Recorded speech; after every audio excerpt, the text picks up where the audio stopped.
माता पार्वती जी के 107 जन्म हो चुके थे। वो मर रही थी, फिर कहीं जन्म लेती थी और भगवान शिव से ही उसका विवाह होता आ रहा था। 108वां जन्म था पार्वती जी का। उधर से भगवान शिव जी क्या करते थे, वो पार्वती जी से इतना प्रेम करते थे अपनी पत्नी से,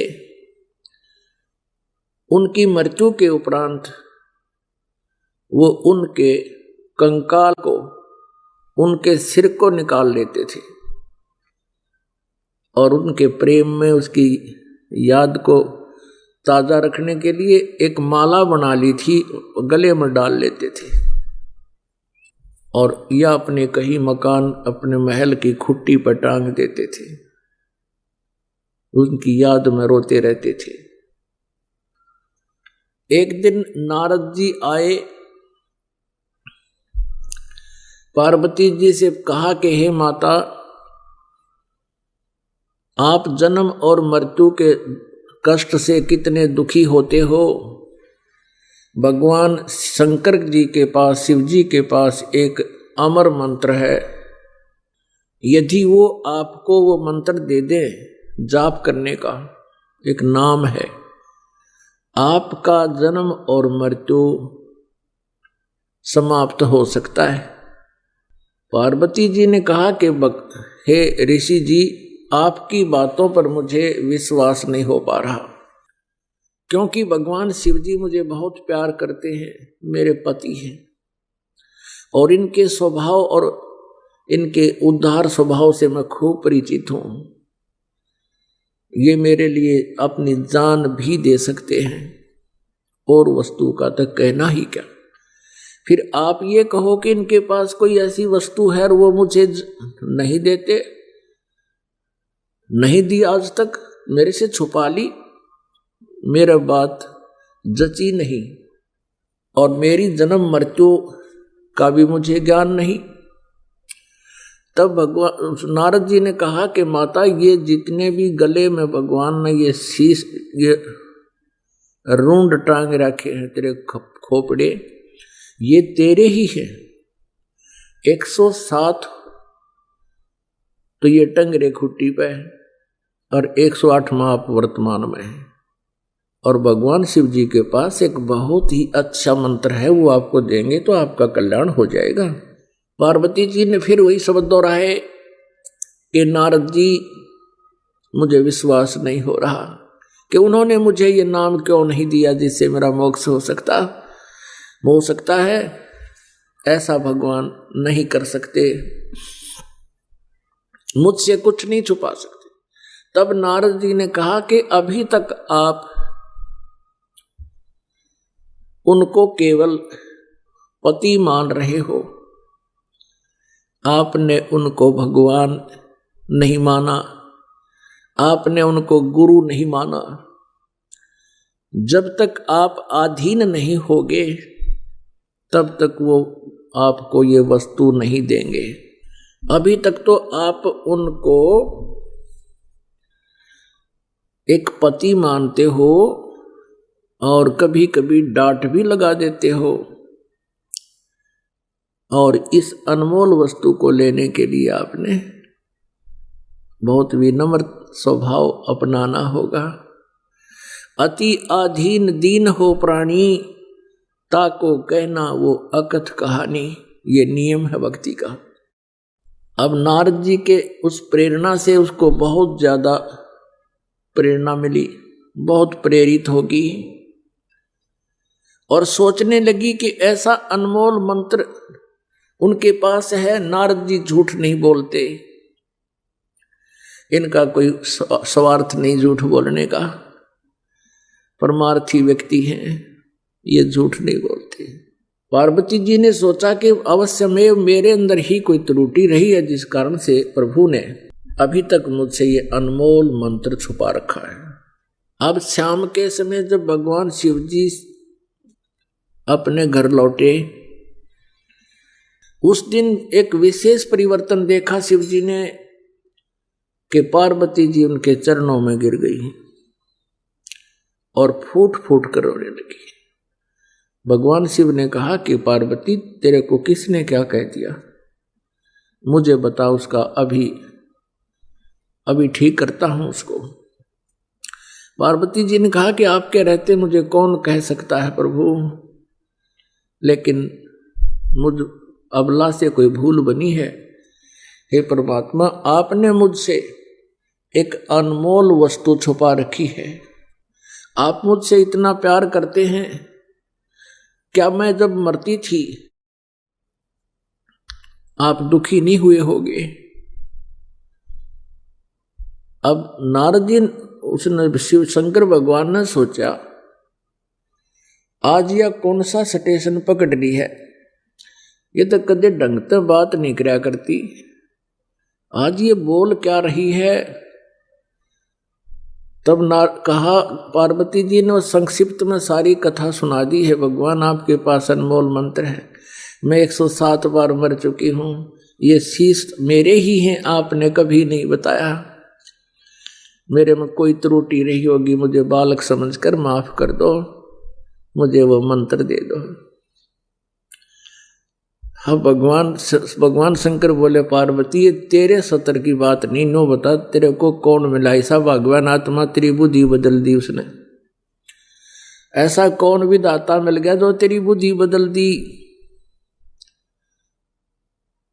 किसने बताया तेरे तो ये बात? तो पार्वती कहने लगी, नारद जी आए थे और उन्होंने मुझे ये सारी कहानी बताई। अब शिव जी कहने लगे, पार्वती अब बैठ जा, तेरे को सारी मेरी मजबूरियां बताता हूं। अब पार्वती से शंकर भगवान ने कहा कि ये ना सोच के मैं तुझे प्यार नहीं करता था, तू मर जाती थी, तेरी मृत्यु होती थी, मैं बहुत रोता था, टक्कर मारता रहता था तेरे वियोग में। तब पार्वती जी ने कहा कि हे भगवान, और साथ में ये भी शंकर भगवान ने कहा कि ये सभी सिर तेरे, ये जो टांग रखे हमने, तेरे सिरों की माला बना रखी है, जब तक तू दोबारा मुझे प्राप्त नहीं होती थी तब तक मैं इनको देख देख कर रोता रहता था।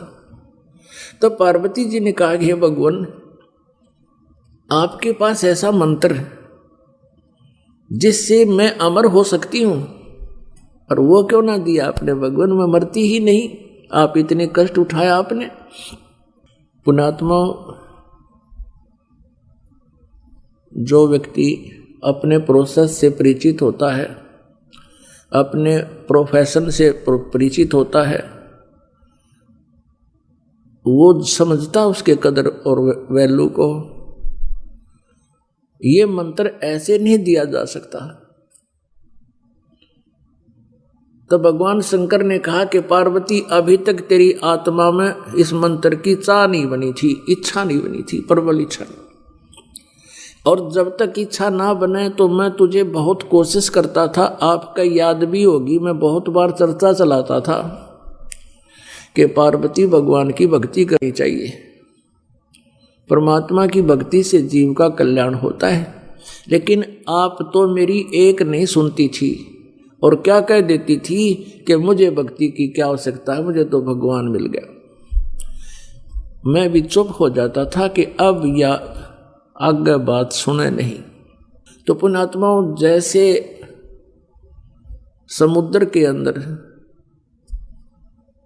समंदर में सीप होती है एक, जिसमें ये मोती बनते हैं, आपने देखे होंगे, शंखले से हुआ करें शंख, ये तो ऐसा ही एक चपटा सा होता है, एक जीव होता है, उसका ऊपर का शरीर बहुत सख्त होता है, और उसमें मोती कैसे बनता है? वो सीप जिस समय उसको चाह होती है, समुद्र में एक विशेष गर्मी पैदा होती है, और उसके बाद फिर कुछ वर्षा के आसार बनते हैं। तो सीप जो है समुद्र में रहती है और ऊपर सतह पर आ जाती है, जब उसने मोती बनाना, जब उसमें मोती बनने की प्रक्रिया, उसके अंदर एक विशेष जिज्ञासा उत्पन्न होती है, चाह होते अपने आप उसका मुंह खुल जाता है। और ऊपर खुले हुए मुंह खुला हो, ऊपर से वर्षा हो जाती है सवाती यानी आसमान की, बादलों की। तो उससे वो थोड़ा सा नीर ग्रहण करके और मुंह बंद कर लेती है, उससे मोती बनता है। और उस सीप का मुंह खुलाना हो, चाहे सारा सामन बरस जा, मोती नहीं बन सकता। तो यहां परमात्मा बताते हैं कि पार्वती के अंतःकरण रूपी सीप का मुंह बंद था, नारद जी की प्रेरणा से वो मुंह खुल गया और भगवान शिव जी ने फिर उसमें वो मंत्र डाल दिया। तो भगवान शिव ने कहा कि पहले तेरी इच्छा नहीं थी और ये ऐसा अनमोल मंत्र है, मैं तुझे ऐसे बर्बाद नहीं कर सकता, और मैं तुझे दे भी देता, बता भी देता, तो तेरे जिज्ञासा थी नहीं, यो काम नहीं करता, ये व्यर्थ जाता। तो तब भगवान शिव ने कहा, पार्वती आज तेरा सीप का मुंह खुल गया, खुला है ये, और अब ये मंत्र दूंगा तुझे, पर ये ऐसा अनमोल मंत्र है, ऐसे स्थान पर दूंगा जहां कोई दूसरा जीव भी ना सुन ले।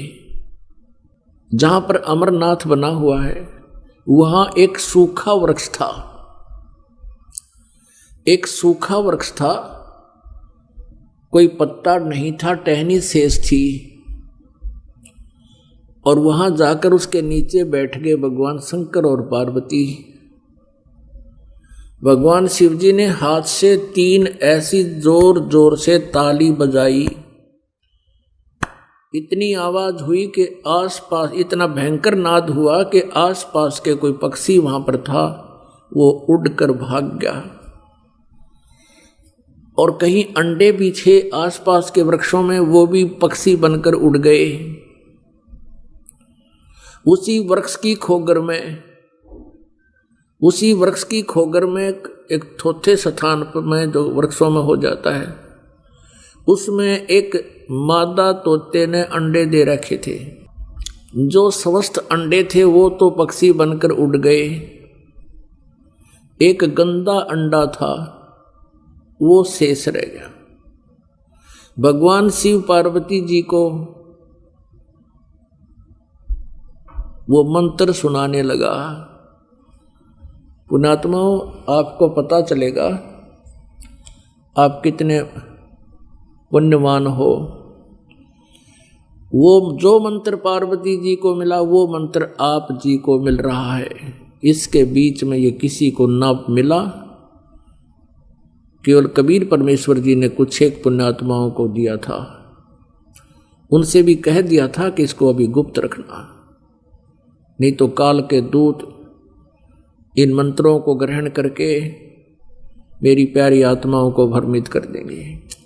अब यहाँ एक प्रश्न और है कि ऐसे स्थान पर मंत्र क्यों दिया भगवान शिव ने और इसको गुप्त क्यों देते हैं? ये ऐसा मंत्र है, यदि ऐसे वैसे व्यक्ति को मिल जावे वो इसका जाप साधना करके सिद्धि युक्त हो जाता है और फिर वो ना जाने कितने जीवों को दुखदाई हो जाता है। पहले ये राक्षस क्यों बने? ये सभी भक्त थे, साधनाएं करते थे, गुरु होते थे। ये साधनाएं करते रहे लेकिन साथ में त्रुटियां भी करते रहे, नाम से खंडित हो गए। गुरुजनों ने उनको अपने वहाँ से निष्कासित कर दिया। उनके अंदर उस नाम के जाप करते रहे, सिद्धियाँ आ गई। उन्हीं भक्तों को के शत्रु बन गए। उनके पास भी सिद्धियाँ, उनके पास भी सिद्धियाँ, सारी उम्र लड़ते रहे, ना उनको भक्ति आपकी ना करने देते थे। आपने सुर असुरों का युद्ध खूब सुना पुराणों में, और अधिकारी जो होता उसके मुख से सुना हुआ ज़्यादा असर करता है। तो वहाँ पार्वती जी को भगवान शिव ने वो मंत्र दिया।